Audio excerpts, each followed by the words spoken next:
ಎಲ್ಲರಿಗೂ ನಮಸ್ಕಾರ. ನಾನು ತುಂಬ ದಿನ ಆದಮೇಲೆ ಈ ವಿಡಿಯೋನ ಮಾಡ್ತಾಯಿದ್ದೀನಿ. ಸೊ ಏನಂದರೆ, ನಾನು ಈಗ ಡಿಗ್ರಿ ಕಂಪ್ಲೀಟಾಗಿ ಆಲ್ಮೋಸ್ಟ್ 1 ಇಯರ್ ಆಗೋಕ್ಕಾಯಿತು. ಈ ಮಂತಲ್ಲಿ ಯಾವುದಾದ್ರು ಜಾಬ್ ನೋಡ್ಕೊಳ್ಳೋಣ ಅಂತ ಅಂದ್ಕೊಂಡಿದ್ದೀನಿ. ಸೊ ಇವಾಗ ಜುಲೈ ಬಂದರೆ 1 ಇಯರ್ ಕಂಪ್ಲೀಟ್ ಆಗುತ್ತೆ. ವೀಡಿಯೋ ಆನ್ ಮಾಡಿದ್ರೇ ಭಯ ಆಗುತ್ತೆ ಗುರು. ಸೊ ಇದು ವೀಡಿಯೋ ಎಡಿಟು ಮಾಡಲ್ಲ, ಏನು ಮಾಡಲ್ಲ, ಕಟ್ಟು ಮಾಡಲ್ಲ, ಭಯ ಆಗ್ತದೆ. ಆ ಕಡೆ ಈ ಕಡೆ ನೋಡ್ಕೊಂಡು ವ್ಲಾಗ್ ಮಾಡ್ತೀವಿ, ಯಾರಾದರೂ ಬಂದುಬಿಡ್ತಾರೆ ಅಂತ. ಸೊ ಯಾರೂ ಇಲ್ಲ. ಸೊ ಕಾನ್ಫಿಡೆಂಟಾಗಿ ಮಾತಾಡಬೇಕಂದ್ರೆ ಸ್ವಲ್ಪ ಆ ಕಡೆ ಯಾರಾದರೂ ಜನರು ಇದ್ದರೆ ನನ್ನ ಕೈಯಲ್ಲಾಗಲ್ಲ. ಸೊ ಪ್ರೆಸೆಂಟ್ಲಿ ನನ್ನ ಸಿಚುವೇಶನ್ ಈ ಥರ, ಸ್ವಲ್ಪ ಇಂಟ್ರೋವರ್ಟ್ ನಾನು. ಈ ವಿಡಿಯೋನ ಫ್ಯೂಚರಲ್ಲಿ ನೋಡೋಣ ಅಂತ ಹೇಳ್ಬಿಟ್ಟು ಈಗ ಈ ರೀತಿ ಒಂದು ವ್ಲಾಗ್ ಅಥವಾ ವೀಡಿಯೋ ಮಾಡ್ತಾಯಿದ್ದೀನಿ. ತುಂಬ ದಿವಸದಿಂದ ಆಸೆ, ಒಂದು 5-6 ಮಂತಿಂದ ಈ ಥರ ಒಂದು ವೀಡಿಯೋ ಮಾಡಿ ಇಟ್ಬಿಡಬೇಕು ಜಾಬ್ಗೆ ಹೋಗೋ ಮುಂಚೆ ಅಂತ. ಅಂದರೆ ಒಂದು 7 to 8 ಮಿನಿಟ್ಸ್ ವೀಡಿಯೋ ಮಾಡಬೇಕು, ಅದು ಕೂಡ ಕಟ್ ಇಲ್ಲದೆ ಒಂದೇ ಫ್ಲೋವಲ್ಲಿ ಮಾತಾಡಬೇಕು ಅಂತ. ಸೊ ಇವಾಗ ಇದು ಎಷ್ಟನೇ ಟೇಕ್ ಅಂತ ನನಗೂ ಗೊತ್ತಿಲ್ಲ. ಸೊ ಬನ್ನಿ ಟಾಪಿಕ್ ಕಡೆ ಹೋಗೋಣ. ನಾನು ಡಿಗ್ರಿ ಕಂಪ್ಲೀಟ್ ಮಾಡಿ ಹೇಳ್ದೆ ನಿಮಗೆ. ಸೊ 10 ಮಂತ್ಸ್ ಆಯಿತು. ನಿಮಗೊಂದು ಸಜೆಷನ್ ಕೊಡಬೇಕು ಅಂತ ಇದ್ದೀನಿ. ಏನಂದರೆ, ಡಿಗ್ರಿ ಆದ ತಕ್ಷಣ ಯಾವುದಾದ್ರು ಜಾಬ್ಗೆ ಸೇರ್ಕೊಬಿಡಿ. ಸ್ಟಾರ್ಟಿಂಗ್ ಸ್ಯಾಲ್ರಿ ಯಾವುದೋ ಒಂದು ಜಾಬ್ಗೆ, ಅಂದರೆ ನೀವು ಮಾಡಿರೋ ಎಂಥ ಎಜುಕೇಷನ್ ಲೆವೆಲ್ಗೆ ಸೇರ್ಕೋಬೇಕು ಆ ಥರ ಏನಿಲ್ಲ. ಸುಮ್ಮನೆ ಎಲ್ಲೋ ಆ ಥರದಲ್ಲಿ ಸಿಕ್ಕಿದ್ರಲ್ಲಿ ಸೇರ್ಕೊಬಿಡಿ. ಮತ್ತು ಅಲ್ಲಿಂದ ಹಂಗೆ ನೀವು ಸ್ವಲ್ಪ ನೋಡಿಕೊಂಡು ಬೆಂಗಳೂರು, ಮೈಸೂರು ಹಂಗೆ ಹೋದರೆ ಸೊ ನಿಮಗೆ ಒಳ್ಳೆ ಜಾಬ್ ಸಿಗ್ತದೆ. ಎಲ್ಲ ನಂತರಾಗಿ ನೋಡಿ, ಇವಾಗ ಮನೇಲಿ ಆಗಿಬಿಟ್ಟಿದ್ದೀನಿ. ಮನೇಲಿ ತುಂಬ ಬೋರಿಂಗು ಆಗ್ತಿಲ್ಲ ನನಗೆ. ಬೇಗ ಒಂದು ಜಾಬ್ ನೋಡ್ಕೊಂಡು ಹೋಗಬೇಕು ಅಂತ ಇದ್ದೀನಿ. ಇನ್ನೂ ಎಕ್ಸ್ಪೀರಿಯನ್ಸ್ ಅಂದರೆ, ಮನೆಯಲ್ಲಿ ಕೂತ್ಕೊಂಡಿರೋದು ಕೂಡ ಚೆನ್ನಾಗಿರಲ್ಲ. ಅಂದರೆ ಮನೆಯವ್ರು ಏನಾದರೂ ಹೇಳ್ತಾರೆ ಅನ್ನೋದಕ್ಕಿಂತ ನಮಗೂ ಏನೋ ಅನಿಸುತ್ತೆ, ಏನು ಬ್ರೋ ಹಿಂಗೆ ಸುಮ್ಮನೆ ಇರೋದು ಅಂತ. ಸೊ ಬೇಗ ಒಂದು ಜಾಬ್ ನೋಡ್ಕೋಬೇಕು. ನೋಡೋಣ ಎಷ್ಟು ಮಿನಿಟ್ ಆಯಿತು ವೀಡಿಯೋ ಅಂತ ಆಗ್ತಾಯಿದೆ. ಒಂದು 8 ಮಿನಿಟು, ಅಂದರೆ 8 ಮಿನಿಟ್ಸ್ ಇರಬೇಕು ವೀಡಿಯೋ, ಅಂದ್ರೇ ಮಜಾ. ಸೊ ನನಗೆ ಸೋಷಿಯಲ್ ಮೀಡಿಯಾ ಇನ್ಫ್ಲೂಯೆನ್ಸರ್ ಆಗಬೇಕು ಅನ್ನೋ ಆಸೆನೂ ಇದೆ. ಅದ್ರ ಬಗ್ಗೆನೂ ನೋಡೋಣ ಏನಾಗ್ಬೋದು ಅಂತ. ಸೊ ನಾನು ಕರೆಂಟ್ಲಿ ಯಾರನ್ನೆಲ್ಲ ಫಾಲೋ ಮಾಡ್ತೀನಿ ಅಂದರೆ, ಸೋಷಿಯಲ್ ಮೀಡ್ಯಾದಲ್ಲಿ ಟಾಪ್ 3 ಅಂತ ಬಂದಾಗ DV ಇನ್ ಕನ್ನಡ, ಸೆಕೆಂಡ್ ಕಿತ್ತಡಿ Kiran and third typical Kannadiga. ಇವ್ರ ಮೂರಲ್ಲಿ ನಾನು ರೆಗ್ಯುಲರಾಗಿ ನೋಡೋಂಥದ್ದು. ಆ್ಯಂಡ್ ತ್ರಿಬಲ್ ರಶ್ ಅವ್ರ ವೀಡಿಯೋ ನನಗೆ ತುಂಬ ಇಷ್ಟ ಆಗುತ್ತೆ. ಇನ್ನು ಅದು ಬಿಟ್ಟರೆ ಬಾಕಿ ಎಲ್ಲ ಸಬ್ಸ್ಕ್ರೈಬ್ ಮಾಡಿರೋ ತುಂಬ ಚಾನಲ್ಸ್ ಇದೆ. ಈ ಥರ 4-5 ಚಾನಲ್ ನಾನು ರೆಗ್ಯುಲರಾಗಿ ನೋಡೋದು. ಓಕೆ, ಅನ್ಕಟ್ ವೀಡಿಯೋ ಮಾಡಬೇಕು, ಅದಕ್ಕೆ ನನಗೆ ಕಟ್ ಮಾಡೋಕ್ತಾ ಇಲ್ಲ. ಯೋಚನೆ ಬಂದಿದೆಯಾ, ನಾನು ವೀಡಿಯೋ ಮಾಡ್ತಿದ್ದೀನಿ ಅಂತ ಹೇಳಿದ್ದಕ್ಕೆ ಏನು ಬಯಲು ಬರ್ತಿಲ್ಲ. ಸುಮ್ಮನೆ ಇಲ್ಲಿ ಹಿಂಗೆ ನಿಂತ್ಕೊಬಿಟ್ರೆ ನಾನು ಮೈಂಡಲ್ಲಿ ಏನೆಲ್ಲ ಬರುತ್ತೆ ಗೊತ್ತಾ. ನಿಜ, ಏನು ಕ್ಯಾಮರಾ ಅದಕ್ಕೆ ನಾನು ಕ್ಯಾಮ್ರಾ ಜಾಸ್ತಿ ನೋಡೋದಿಲ್ಲ, ಆ ಕಡೆ ಈ ಕಡೆ. ಸೊ ಆ ಕಡೆ ಈ ಕಡೆ ನೋಡಿದ್ರೇ ಸ್ವಲ್ಪ ಥಾಟ್ ಫೋಕಸ್ ಅಥವಾ ಥಾಟ್ ಬರೋದು ನನಗೆ. ಆ್ಯಂಡ್ ಎಸ್ಪೆಷಲಿ ಈ ಜಾಗದಲ್ಲಿ ಬಂದು ಯಾವಾಗ ನಿಂತ್ಕೊಳ್ತೀನಿ ನಾನು, ಈ ಒಳ್ಳೆ ಐಡಿಯಾಸ್ ಬರುತ್ತೆ. ಬಿಸ್ನೆಸ್ ಐಡಿಯಾಸ್ ಆಗಲಿ, ಏನು ಮಾಡಬೇಕು ಎಲ್ಲ ಐಡಿಯಾಸ್ ಇಲ್ಲಿ ಬರುತ್ತೆ. ಆದರೆ ಇದೇ ಜಾಗದಲ್ಲಿ ಈಗ ಕ್ಯಾಮರಾ ಆನ್ ಮಾಡಿದ ಮೇಲೆ ಏನಂದರೂ ಆವಾಗ ಎಷ್ಟು ಬರುತ್ತೋ ಅಷ್ಟು ಮಾತು ಇವಾಗ ಬರ್ತಾಯಿಲ್ಲ ನನ್ನ ಕೈಲಿ. ಅಂದರೆ ಮಾತಲ್ಲ, ಮೈಂಡಲ್ಲಿ ಏನು ಓಡುತ್ತಲ್ಲ ಅದು ಇವಾಗಿಲ್ಲ.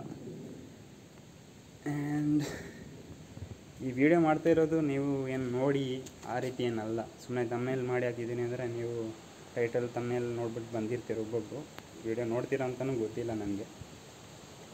ಸೊ ಬಂದಿದ್ದೀರಾ, ಇಲ್ಲಿ ಒಂದು ಸಜೆಷನ್ ಕೊಟ್ಟಿರೋದು ಅದಷ್ಟೇ. ನಾನು ಡಿಗ್ರಿ ಆದ ತಕ್ಷಣ ಯಾವುದೊಂದು ಜಾಬ್ಗೆ ಸೇರ್ಕೊಬಿಡಿ. ಅಂದರೆ ಜಾಬ್ಗೆ ಹೋಗೋರು, ಇಲ್ಲಾಂದರೆ ಹೈಯರ್ ಸ್ಟಡೀಸ್ ಹೋಗೋರು ಹೈಯರ್ ಸ್ಟಡೀಸ್ ಹೋಗ್ಬೋದು. ಥಿಂಕ್ ಮಾಡ್ತಾಯಿದ್ದೀನಿ, ನೋಡಿದ್ರಾ ಇದೇ ಥರ. ಇವಾಗ ವೀಡಿಯೋ ರೆಕಾರ್ಡ್ ಆಗಿರಬಾರ್ದಂತೆ, ತಲೆ ಕೆಟ್ಟೋಗುತ್ತೆ ಮಾತ್ರ ನನಗೆ. ಈ ನೇಚರ್ ಎಷ್ಟು ಚೆನ್ನಾಗಿರುತ್ತೆ ಗೊತ್ತಾ, ಇಲ್ಲಿ ಸುಮ್ಮನೆ ನಿಂತ್ಕೊಂಡು ಹಿಂಗೆ ನೋಡ್ಕೊಂಡು ಇರೋದಷ್ಟೇ. ಹಿಂಗೆ ನೋಡ್ತಾ ಇದ್ದರೆ ಮಾತು ಬರುತ್ತೆ. ಇವಾಗ ನೋಡಿ, ಇವಾಗ ಕ್ಯಾಮ್ರಾ ಆ ಕಡೆ ಇದೆಯಲ್ಲ, ಸ್ವಲ್ಪ ಥಾಟ್ ಬರ್ತಾಯಿದೆ. 5 ಮಿನಿಟ್ಸ್ ಹತ್ರ ವೀಡಿಯೋ ಆಗ್ತಾಯಿದೆ, ಏನು ಹೇಳೋಣ ಅಂತಲೂ ಗೊತ್ತಾಗ್ತಿಲ್ವಲ್ಲ ಅವರು. ಇಷ್ಟೇ. ಈ ವಿಡಿಯೋನ ತುಂಬ ದಿನದಿಂದ ಟ್ರೈ ಮಾಡ್ತಿದ್ದೀನಿ. ಅಂದರೆ ಬರೀ ಮೈಂಡಲ್ಲಷ್ಟೇ, ವೀಡಿಯೋ ಕ್ಯಾಮರಾನೇ ಆನ್ ಮಾಡಲಿಲ್ಲ. ಲಾಸ್ಟ್ ವೀಡಿಯೋ ಯಾವಾಗ ಒಂದು 6 ತಿಂಗಳಾಗ್ಬಿಟ್ಟಿದೆ ಮಾಡಿ. ರೆಗ್ಯುಲರಾಗಿ ವ್ಲಾಗ್ ಮಾಡಬೇಕು ಅಂದ್ಕೊಂಡೆ, ಅದು ಮಾಡೋಕ್ಕಾಗಲ್ಲ. ಅಂದರೆ ವ್ಯೂಸ್ ಬಂದಿಲ್ಲ ಅಂದರೆ ನಾವು ಒಂಥರ ಯೂಟ್ಯೂಬಲ್ಲಿ ಬರೋರು ಏನು ಮಾಡ್ತಾರೆ ಅಂದರೆ, ಯೂಟ್ಯೂಬ್ ವ್ಯೂಸ್ ಬಂದಿಲ್ಲ ಅಂದರೆ ಒಂದು 5-6 ವೀಡಿಯೋಸ್ ಹಾಕ್ಬಿಟ್ಟು ಮತ್ತೆ ಬಿಟ್ಬಿಡೋದು. ನಾನು ಅದೇ ಮಾಡಿರೋದು. ಆದರೆ ಆಗ್ತಾ ಇರ್ತೇನೆ ಇಷ್ಟ ಬಂದಾಗ. ಸೊ ಈ ವಿಡಿಯೋಸೆಲ್ಲ ನಾನು ಆಗ್ತಾ ಇರೋದು ಯಾಕಂದರೆ ಫ್ಯೂಚರಲ್ಲಿ ನೋಡೋಣ ಏನೆಲ್ಲ ಮಾತಾಡಿದೆ, ಏನು ಕತೆ ನಂದು ಹೆಂಗೆ ಅಂತ. ಫ್ಯೂಚರಲ್ಲಿ ಹೆಂಗಿರ್ತೀನೋ ಅದು ಗೊತ್ತಿಲ್ಲ ಅಲ್ವಾ. ಸೊ ನೋಡೋಣ, ನನ್ನ ಮೈಂಡಲ್ಲಿ ಕಿತಾಡಿಗಿರೋನವ್ರನ್ನ ಇಟ್ಕೊಂಡು ಮಾತಾಡಬೇಕು, ಆಗ ಅವ್ರ ಫ್ಲೋ ಬರುತ್ತೆ. ಮೈಂಡಲ್ಲಿ ಯಾರನ್ನ ಅಂದ್ಕೊಂಡು ಮಾತಾಡಿದ್ರೆ ಅದೇ ಥರ ಫ್ಲೋ ಬರುತ್ತೆ. ನೋಡೋಣ, ಈ ಚಾನಲಲ್ಲಿ ವ್ಲಾಗ್ ಅಂದರೆ ನಾನು POV ಡ್ರೈವ್ ಅಂದರೆ ಕಾರ್ ಡ್ರೈವ್ ಮಾಡ್ತಾಯಿದ್ದಲ್ಲ, ಅದನ್ನು ಕಂಟಿನ್ಯೂ ಮಾಡಬೇಕು ಅಂತ ಇದ್ದೀನಿ ಈ ಚಾನಲಲ್ಲಿ. ಕಂಟಿನ್ಯೂ ಅಂದರೆ ವೀಡಿಯೋ ಹಾಕಿಲ್ಲ ಇದ್ರವರೆಗೆ ಆ ಥರ ವೀಡಿಯೋ, ಆ ಥರದ್ದು ವೀಡಿಯೋ ಮಾಡಬೇಕು. ಅದಕ್ಕೆ ಒಂದು ಲ್ಯಾಪ್ಟಾಪ್ ಬೇಕು, ಒಂದು GoPro ಬೇಕು. ಇದೆರಡು ಮೇಯ್ನಾಗಿ ತೆಗಿಬೇಕು. ನಾನು ತೆಗೆದ್ಮೇಲೆ ನೋಡೋಣ. ಅಯ್ಯೋ ಕೈ ನೋವು ಬಂದ್ಬಿಡ್ತು ಗುರು, 5-6 ನಿಮಿಷ ವೀಡಿಯೋ ಮಾಡಿದ್ರೆ ಕೈ ನೋವು ಬರುತ್ತೆ. ಈ ರೀತಿ ಅನ್ಕಟ್ ವೀಡಿಯೋ ಮಾಡೋದ್ರಿಂದ ಯಾವ ಥರ ಯೂಸ್ ಅಂತಂದರೆ ನಮ್ಮದು ಕಮ್ಯುನಿಕೇಷನ್ ತುಂಬ ಇಂಪ್ರೂವ್ ಆಗುತ್ತೆ ಕನ್ನಡದಲ್ಲಿ. ಅಂದರೆ ಕಮ್ಯುನಿಕೇಷನ್ ಅಂದರೆ ಇಂಗ್ಲೀಷಲ್ಲಿ ಆಗಬೇಕು ಅಂತ ಏನಿಲ್ಲ. ಕಮ್ಯುನಿಕೇಷನಿಂದ ಹೇಳಿದ್ರೆ ಕನ್ನಡದಲ್ಲೂ ಚೆನ್ನಾಗಿ ಮಾತಾಡೋದು, ಅದು ಕಮ್ಯುನಿಕೇಷನ್ ಅಂದರೆ. ಓಕೆನಾ. ನೀವು ಇಂಗ್ಲೀಷಲ್ಲಿ ಏನಾದರೂ ಕಮ್ಯುನಿಕೇಷನಲ್ಲಿ ಚೆನ್ನಾಗಿ ಇದು ಮಾಡಬೇಕಂದ್ರೆ ಈ ಥರ ಒಂದು ಸುಮ್ಮನೆ ಒಂದು ಚಾನಲ್ ಮಾಡ್ಕೊಬಿಡಿ, ಅದರಲ್ಲಿ ಇಂಗ್ಲೀಷಲ್ಲಿ ಮಾತಾಡಿ. ಮೈಂಡಲ್ಲಿ ಏನೆಲ್ಲ ಬರುತ್ತೆ ಹಂಗೆ, ಯಾರು ನೋಡ್ತಾರೆ ಅದನ್ನ ಮಾತ್ರ ತಲೆ ಕೆಡಿಸ್ಕೊಳ್ದೆ ಮಾಡಬೇಕು. ಓಕೆನಾ. ನೋಡಿರಿ ಇವಾಗ ಹೆಂಗೋ ಸ್ವಲ್ಪ ಬಂದ್ಬಿಡ್ತು, ಆದರೂ ನೋಡಿ ಎಷ್ಟು ಭಯ ಆಗ್ತಿದೆ ಗೊತ್ತಾ. ಆ ಕಡೆ ಈ ಕಡೆ ನೋಡ್ತಾ ಇದ್ದೀನಿ, ಯಾರಾದ್ರು ಬಂದುಬಿಟ್ರೆ ಇಲ್ಲಿಗೆ ವೀಡಿಯೋ ಮುಗೀತು. ಸೊ ಇಷ್ಟೇ, ಇದನ್ನೆಲ್ಲ ಹೇಳಬೇಕು ಅಂತ ಅಂದ್ಕೊಂಡಿದ್ದೀನಿ. ಏನೆಲ್ಲ ಬಂತು ಇವಾಗ ವೀಡಿಯೋ ಆಫ್ ಆದಮೇಲೆ ತಲೆಗೆ ಬರುತ್ತೆ, ಅಯ್ಯೋ ಇದು ಹೇಳಿಲ್ಲ ಅದು ಹೇಳಿಲ್ಲ ಎಲ್ಲ ಬರುತ್ತೆ. ನೋಡೋಣ, ಈ ವಿಡಿಯೋ ಹಾಕ್ತೀನಿ, ಇದಾದಮೇಲೆ ಇನ್ನು ನೆಕ್ಸ್ಟ್ ಯಾವ ಥರ ವೀಡಿಯೋ ಅಂತ ವೀಡಿಯೋ ಹಾಕ್ತೀನಿ ಗುರು. ಈ ಚಾನಲ್ ಮಾತ್ರ ಬಿಡೋಲ್ಲ.